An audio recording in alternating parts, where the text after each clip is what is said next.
Hello and welcome to Simply Gregster EV. Today we have a 2024 Toyota BZ4X XLE. This is a EV that a lot of you on this channel have been waiting for quite a long time. I've been waiting to review it for quite a long time, and well, we finally have the chance to review it. So we're going to dive into it, and we're going to see what's what on the Toyota BZ4. Well, here it is, the 2024 Toyota BZ4X XLE. I do apologize for it being a bit dirty.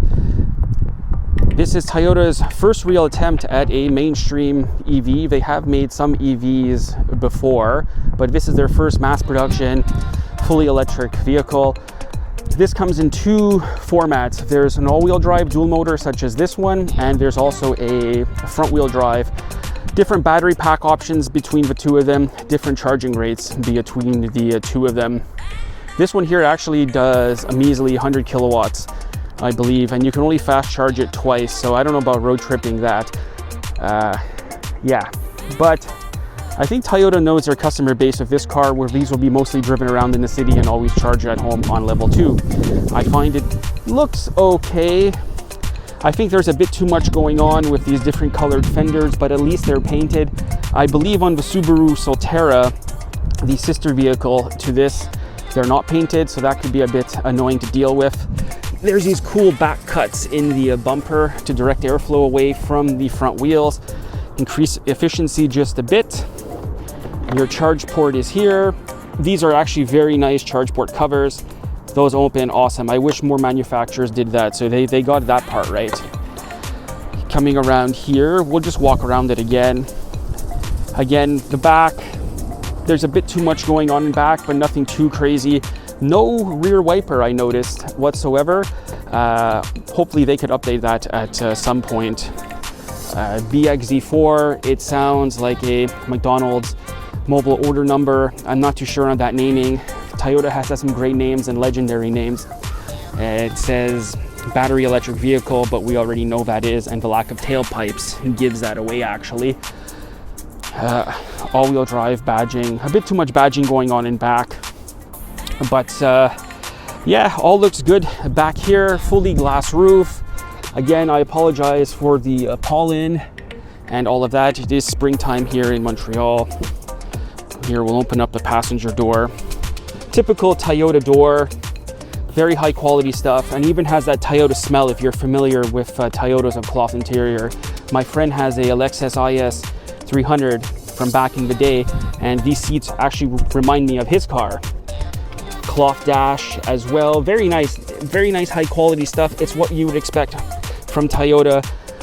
The paint finish on it looks absolutely amazing as well. Again, what you would expect from Toyota.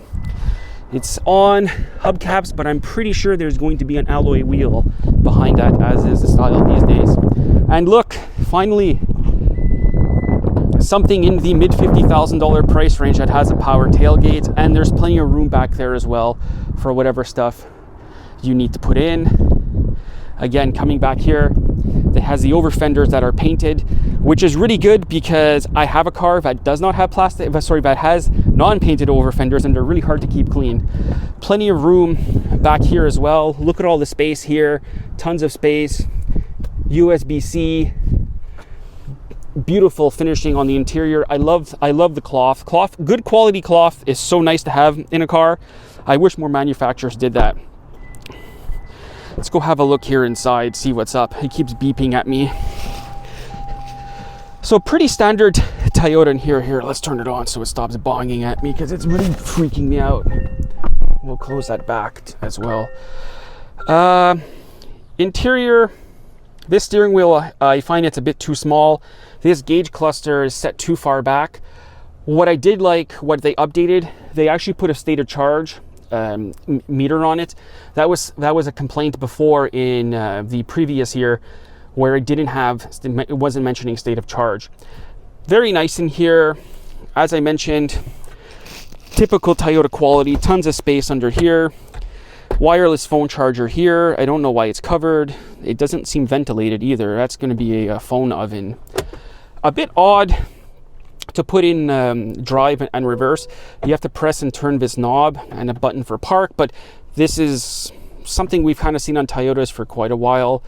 These are your X modes: snow and dirt, deep mud, and so on and so forth. So I think that's from a Subaru actually. Infotainment screen is pretty nice in here. We'll go to vehicle settings. It's all very nice to use. Navigation, all of this thing, experience drive connect, whatever that is. Seems pretty fairly standard Toyota in here, I have to say. So yeah, let's open up and see if there's a frunk. Again, Toyota, this is what Toyota does. They do that quality part so well. Let's see if there's a frunk on here. Oh, no frunk, but there is a motor drive unit. Again, that all looks very standard Toyota, which is pretty cool to see actually. And there's probably some sort of provision for a strut tower brace there with those threaded studs sticking out of the shock towers. That's a bit strange. This is a bit floppy over here, but that might be for pedestrian impact protection or something. Yeah, that's pretty floppy. I wonder if that rattles as you're driving. Let's go. I don't think I mentioned it earlier, but these cloth seats in here, I love a good quality cloth interior. It is so nice to have. Manufacturers are always banging on about this vegan leather, pleather, or some recycled fibers, and the seats are sitting on like sandpaper. But yeah, I have to say it has that Toyota smell in here, and Toyota's cloth quality has always been good, easy to clean, holds up great. This is something that they do so well. So yes, let's go for a drive, and we'll see what's what.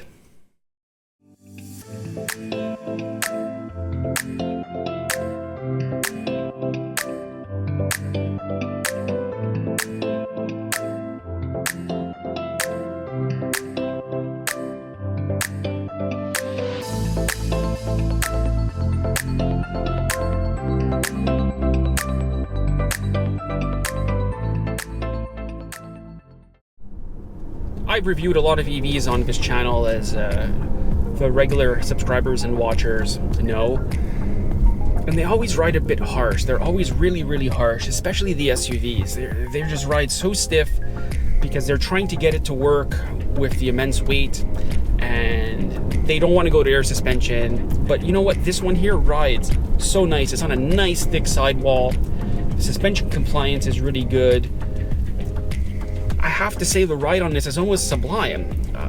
After that BMW iX we tested in Europe last month, that became the new benchmark for ride quality. And I have to say this one here, it's pretty close to it. It's a solid second, but it's pretty close to that BMW iX. Yeah, it just rides so nice. Handling on it, I wouldn't say it handles like a sports car, but it's flat. It's not rolling over on its door handles.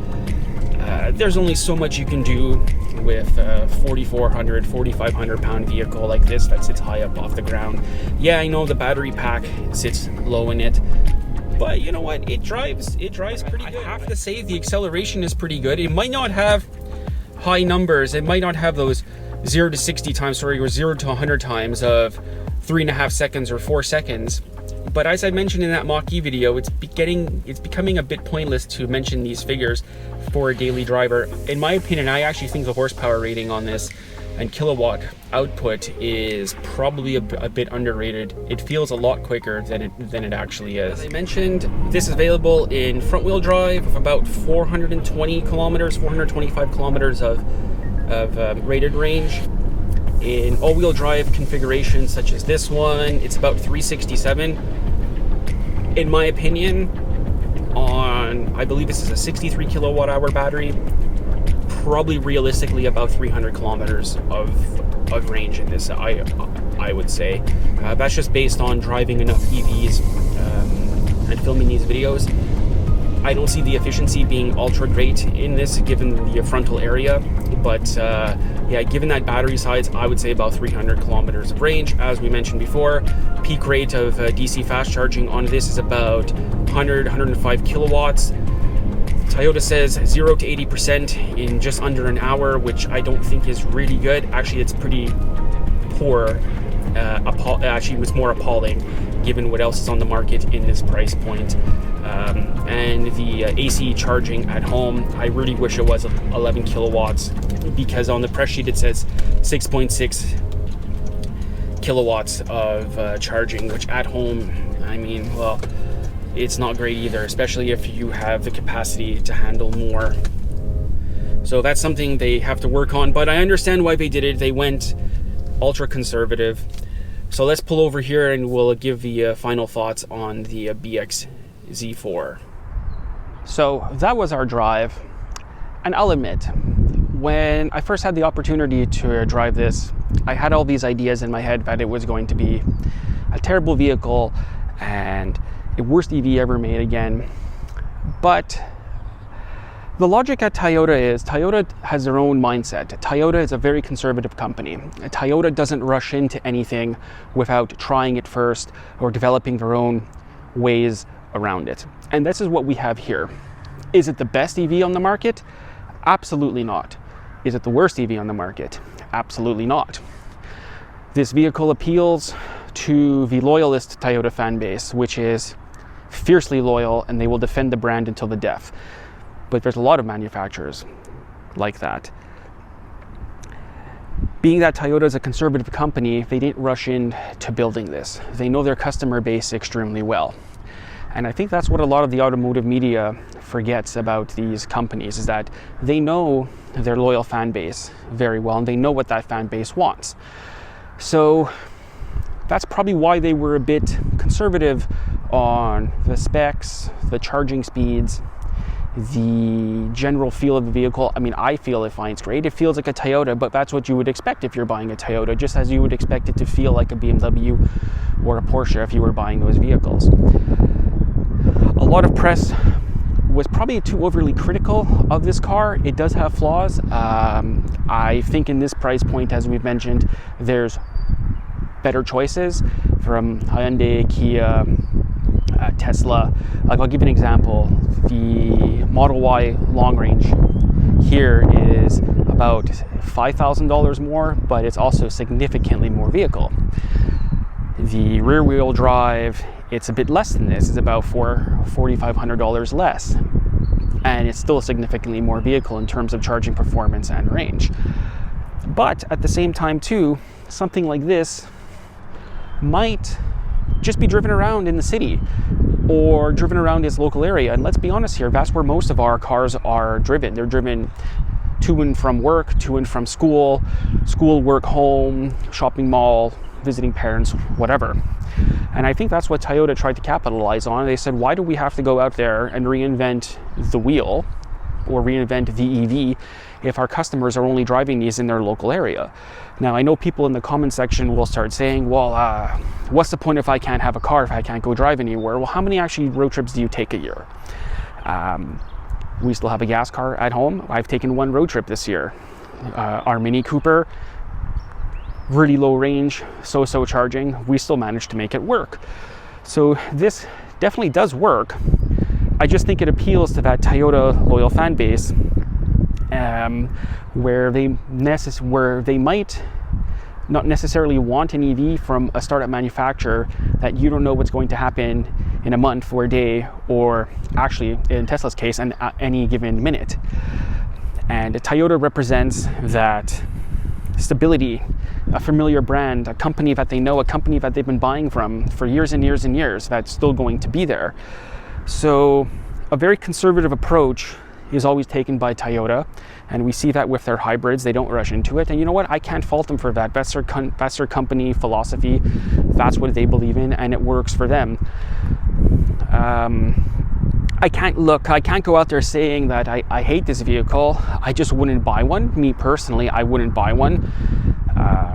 For what you get, it's overpriced, but I mean, Toyota can charge that price based on what their reputation is like, and we see that with their vehicles.